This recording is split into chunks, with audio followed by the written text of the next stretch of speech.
My grandmother knitted this blanket for me. I got it from her maybe 10-15 years ago.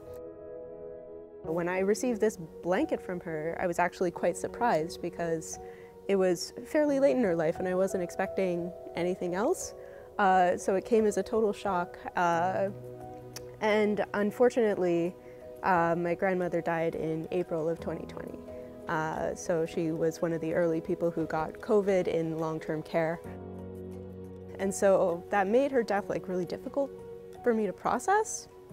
And at the same time, I had this blanket, and you could tell she was really trying as hard as she could to keep going. And the stitching is a lot looser than normal in places. And so what had started to happen is that these large gaps started opening up in the blanket. And it made me really scared to touch it, you know?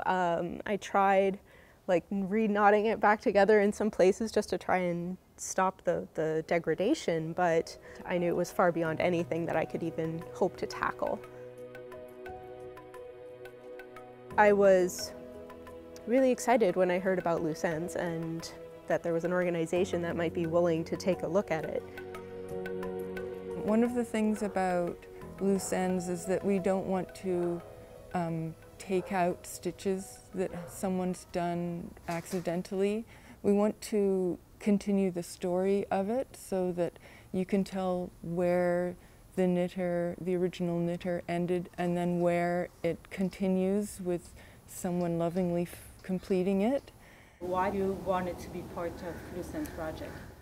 I'm in a stage in my life where I can afford to give back, and I don't want things to be lost that have meaning. Helen was amazing because it did not have any pattern. I did not have any additional yarn. I didn't know anything about the stitching that was used in this blanket, and so it was a little bit of a detective project, I think, as well as a repair. In this case, we decided that since it would be difficult to match the color, that we'd go with a contrasting color. So I was inspired by the Japanese art of kintsugi, which is a method of repair where you're very intentional about showing where the original damage was and bringing that life out of the object. I wanted to see the stitches. I wanted to see where Helen had applied her love and her generosity, so I could always remember it as part of this blanket story.